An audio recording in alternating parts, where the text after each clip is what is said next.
Monica Day. She escaped from her abusive husband after 16 years and started a nonprofit agency to help women in abusive relationships. And Monica, thank you so much for being here. Thank you for having me. Let's start with your story. You know, it's a difficult story to tell, but what really struck me was saying that you didn't even realize that you were in an abusive relationship. Exactly. Why not? Why wouldn't it be, for someone who's never been in a relationship like that, why wouldn't it be so? Well, first of all, he was an alcoholic, so on the weekends he would be drunk, and we would fight. And because of the alcoholism, I just thought it was because he was drinking, because he was drunk. We were fighting because he was drunk. And so I missed a lot of the signs. I didn't recognize a lot of the signs. And it was not until years later that I was actually taking a class on domestic violence that I realized this is my life. I've been living this. I am a victim of domestic violence. So you take a class, and during the class you're hearing all these things. You're like, oh my goodness, this is. So what are some of the signs that you missed? The possessiveness. Didn't like any of my friends, my family members. Didn't want me to go anywhere without him. If I did go somewhere, he showed up. Just tried to isolate me. When I was at work, he called several times during the day. There was always an argument. Why are you wearing that? Why is your hair that way? It's not always physical in the beginning. It starts out subtle and just kind of what's interesting, and what you're saying is the possessiveness. Some people might interpret that, he really cares about me. Right. He wants to spend time with me. Always wants to be with me. Exactly. Wants me all to himself. Right. So how do you make that distinction between someone who may legitimately, want to be with you all the time versus, wants to control you all the time? Well, in the real world, you can't be together all the time. I mean, you have to go to work, bills have to be paid, and when your abuser is trying to keep you from working or going to school to better yourself, then that's a problem. Showing up at your job, at break time to see who you're having break with or who you're having lunch with, that's a problem. That's being possessive and very jealous.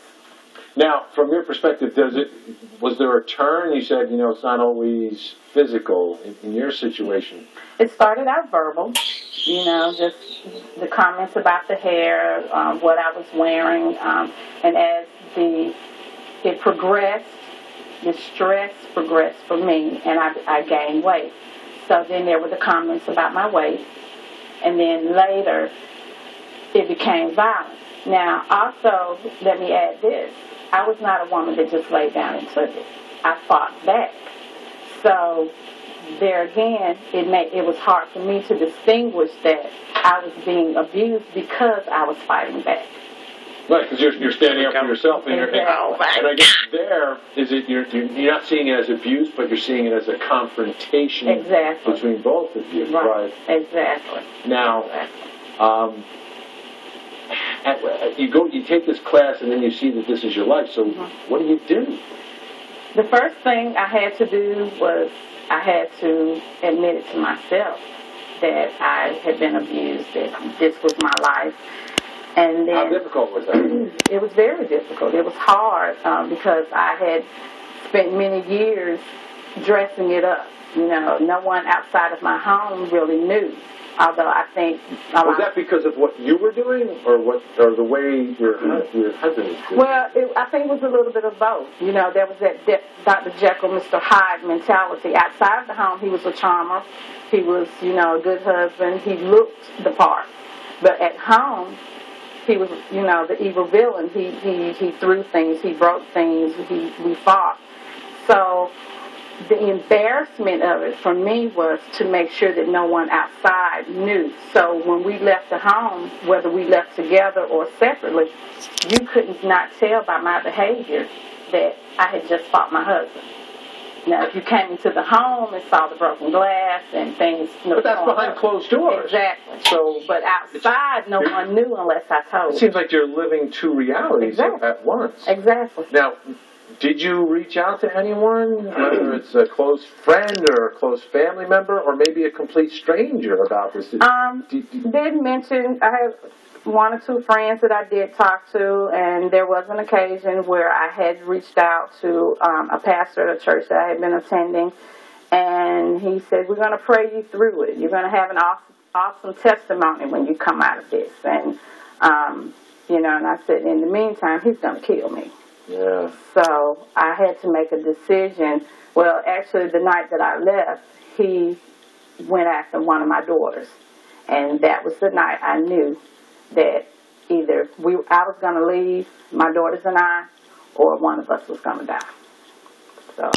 What would you say to folks, because we have a lot of people watching, and when we do a story like this, even more folks who are going through this are watching. Right. What should they do? Where should they go? And it's probably a little different for every situation, but it's difficult. I mean, you have to find someone you trust to confide in, and you need a safety plan.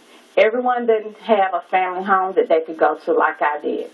So some women will have to leave and go to a shelter. So she needs a plan, because if there's kids involved, she's got to figure out how she's going to feed her kids and how they're going to get to school, how are they going to stay safe.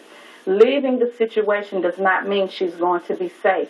More women die trying to leave an abusive relationship than the ones that actually stay. So a safety plan is very necessary.